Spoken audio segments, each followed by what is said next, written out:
आपके भविष्य को खत्म करने का काम कर रही है, उससे बड़ा देशद्रोही कोई हो सकता है कि नहीं, बताइए। साथियों, इन देशद्रोहियों ने पता है क्या किया? इन्होंने बोला कि अगर ये लोग हमसे सवाल करेंगे रोजगार पे, शिक्षा पे, तो हमारी सत्ता खतरे में आ जाएगी। यहाँ पर जो विपक्षी पार्टियां हैं, बीजेपी, कांग्रेस, समाजवादी पार्टियां, ये जो आप लोगों के बीच में आएंगी, इनसे आपको सवाल करना है, क्योंकि ये फिर से आपके बीच में एक मैनिफेस्टो लेकर आएंगी।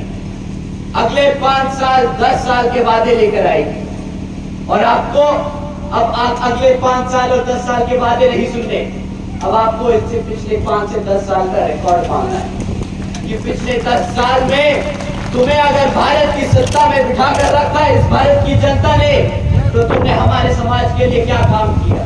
तो साथियों, इस बार जब ये वोट मांगने आए तो आप सबको इनसे सिर्फ 3 चीजों पे सवाल उठाने हैं, सिर्फ 3 चीजों पे। इलेक्शन तो हम उनसे 3 मुद्दों पे सवाल करेंगे। शिक्षा के बारे में सवाल करेंगे, हमारी सुरक्षा के बारे में सवाल करेंगे, और हमारे युवा साथियों के रोजगार के बारे में सवाल करेंगे। साथियों, शिक्षा से शुरू करते हैं। आप जानते हैं कि पिछले 10 सालों में बीजेपी की सरकार के चलते हुए आज ये सरकारी आंकड़ा बोलता है कि 8वीं कक्षा के बच्चे आज गुणा भाग नहीं कर पाते। वो आज बेसिक अंग्रेजी के शब्द नहीं बोल पाते, समझ पाते। ये है शिक्षा का असली पिछले 10 साल में काम। साथियों, बीजेपी की सरकार डिजिटल इंडिया मूवमेंट बताती है कि हमने पिछले 10 साल में डिजिटल इंडिया बनाया है, परंतु डिजिटल इंडिया के नाम पर आज 65% से ज्यादा सरकारी स्कूलों में एक कंप्यूटर तक नहीं है। साथियों, तीसरा सबसे इंपॉर्टेंट बात, बीजेपी की सरकार के चलते हुए शिक्षा के नाम पर सिर्फ सरकारी भर्ती के एग्जाम्स के पेपर लीक होने की खबरें बाहर आई हैं। इन्होंने कोई भी रोजगार नहीं किया, कोई भी बच्चे को पढ़ाने का काम नहीं किया, सिर्फ और सिर्फ बार बार पेपर लीक करने के काम किया। साथियों, अब बात करते हैं रोजगार की। यहाँ पर कितने साथी युवा बैठे हैं आज जिनकी उम्र 30 साल से कम है? हाथ उठा के बताइए। सरकार के चलते हुए आज पूरे देश में 30% युवा बेरोजगार है, यानी 3 में से 1 युवा आज बेरोजगार घूम रहा है। साथियों, रोजगार नहीं दे पा रहे, परंतु इनकी नीयत है कि ये आपको रोजगार देना नहीं चाहते। ये नहीं कि रोजगार के मौके नहीं है, ये चाहते ही नहीं कि आप कभी रोजगार में आए, क्योंकि आज भी 30 लाख से ज्यादा बैकलॉग की नौकरियां खाली पड़ी हैं, और ये सेंटर की नौकरियां हैं। साथियों, 30 लाख से ज्यादा सेंटर की नौकरियां खाली पड़ी हैं। अगर हम बीजेपी की सरकार जिन जिन राज्यों में चल रही है वहां की बैकलॉग की नौकरियों का हिसाब लगाएं तो ये 50 लाख से ज्यादा है। मात्र 3500 नौकरियों के लिए 17 लाख से ज्यादा युवाओं ने अप्लाई किया। साथियों, ये उत्तर प्रदेश की हेडलाइन नहीं है, ये हमारे आदरणीय प्रधानमंत्री जी के प्रदेश गुजरात की हेडलाइन। वो अपने गुजरात में युवाओं को रोजगार नहीं दे पाए और पूरे भारत में गुजरात का मॉडल चमकाते फिरते। की सरकार ने एक नई तरकीब निकाली कि हम मुफ्त में राशन देंगे, इनको घर पे खाना देंगे, तो ये आप लोगों से सवाल नहीं करेंगे। आपके भविष्य को खत्म करने का काम कर रही है, उससे बड़ा देशद्रोही कोई हो सकता है कि नहीं, बताइए। साथियों, इन देशद्रोहियों ने पता है क्या किया? इन्होंने बोला कि अगर ये लोग हमसे सवाल करेंगे रोजगार पे, शिक्षा पे, तो हमारी सत्ता खतरे में आ जाएगी, तो इनको हम फ्री में राशन देंगे। और ये बड़े चौड़ के बोलते हैं, मंच से बड़े चौड़ के बोलते हैं कि हमने 80 करोड़ भारत की जनता को मुफ्त में राशन देने का काम किया है। इन मूर्खों से कोई पूछे कि अगर 140 करोड़ की भारत की जनता में से अगर तुमने 80 करोड़ जनता को भिखारी बना दिया तो कहां से तुम $5 ट्रिलियन की इकोनॉमी बनाने की बात करते हो? ये 80 करोड़ जनता को मुफ्त में राशन देकर एक अफीम चटाने का काम कर रहे हैं। परंतु मैं आप सबसे एक सवाल करना चाहता हूं, ये 80 करोड़ जनता को जो मुफ्त में राशन देते हैं, इसकी आपको क्या कीमत चुकानी पड़ती है? आप जानते हैं? आप पता है किस तरह कीमत चुकाते हैं? ये आपको महीने का कितने का राशन दे देते हैं? 500 रुपया महीना। मैं कहता हूं ये बहुत ज्यादा ईमानदार है, तो ये 1000 रुपए का चूना लगाते होंगे आपको। ठीक, ये महीने का आपको 1000 रुपए का राशन देने का काम करते हैं। साल में कितना हुआ? 12,000। अगर आपकी क्लास 4 की अगर नौकरी लगती तो आप महीने का कम से कम कितना कमाते? काम 20 से 30,000 रुपया कमाते ना सही भाई साहब। अगर आप महीने का 20,000 कमाते तो साल का 2.5 लाख रुपया कमाते, कम से कम 2.5 लाख रुपया। आपका चूना लगाते हैं 12,000 रुपया देकर आपको। ये कीमत आप चुकाते हो साथियों, ये कीमत चुकाते हो आप। बात ये 80 करोड़ जनता को मुफ्त में राशन देने की आपको टैक्स के पैसे से आता है। आपको पता है कितना टैक्स का पैसा इस 80 करोड़ जनता को मुफ्त में राशन देने में खर्चा जाता है? भारत की जनता 2 लाख करोड़ रुपया मुफ्त में राशन पाती है। 2 लाख करोड़ रुपया टैक्स का पैसा मिलता है जो समाज के सम्मान में समाज के सम्मान में सभी कार्यकर्ता सभी वर्गों के सम्मान में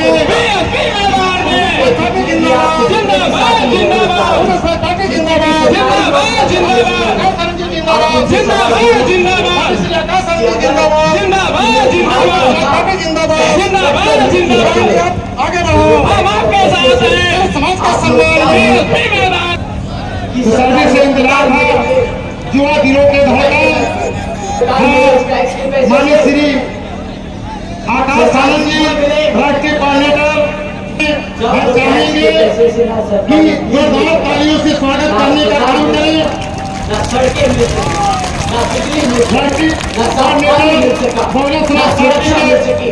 राष्ट्रीय अध्ययन जी हम सबके बीच में आ चुके हैं।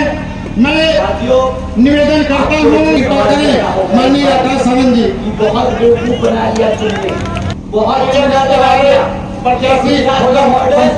गुजराती लोग अपने यूपी में नहीं चलता ये गुजरात का मॉडल। कि आकर के हम सबको संबोधित करने का काम करें। उससे पहले क्या बोला था? महंगाई कम करेंगे। माननीय मुखर्जी जी के जिन्होंने क्या काम किया ये भी आप सवाल कीजिएगा। क्या दाम चुका रहे?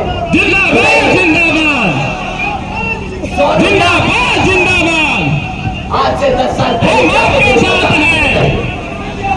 हम आपके साथ हैं, 60 रुपया 45 रुपया। तो 10 साल में क्या मैंने इनको, आपने क्या इनको सत्ता में इसलिए बिठाया था कि पेट्रोल का दाम 100 रुपये भाग जाए? ऐसे ही कम करी इन्होंने महंगाई आपकी।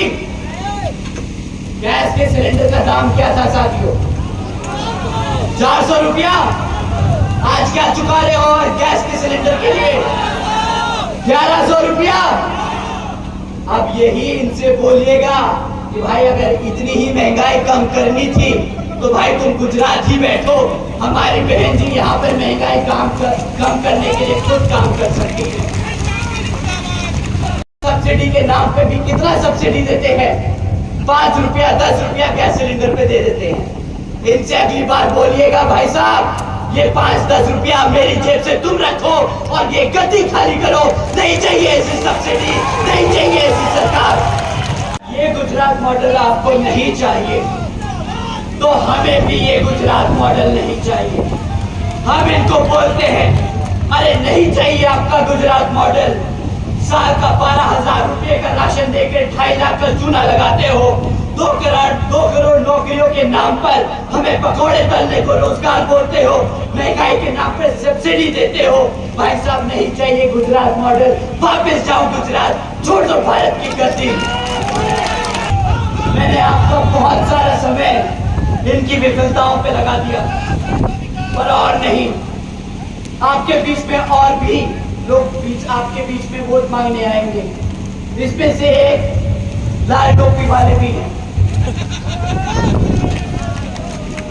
लाल टोपी वाले हैं, आप जानते हैं उनको? जानते तो जरूर होंगे।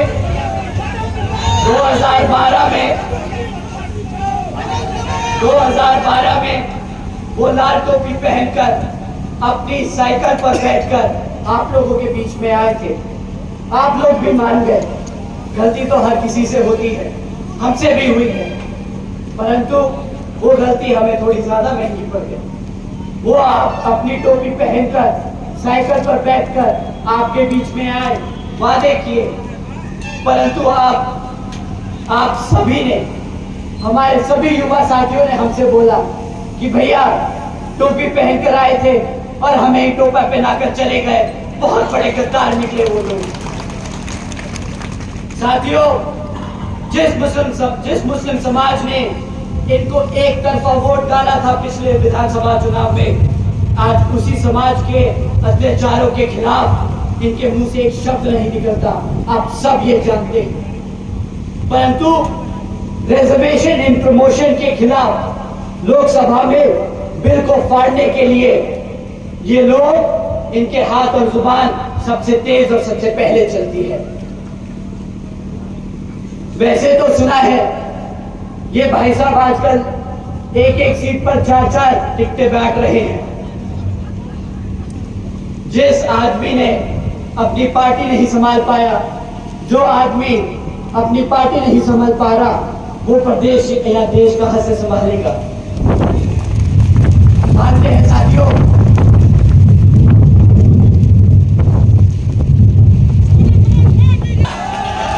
ये आपकी जीत की हवा है। ये वो समाजवादी पार्टी है। जब बहन जी अपना प्रत्याशी उतारती है तो ये अपना प्रत्याशी बदल देते हैं।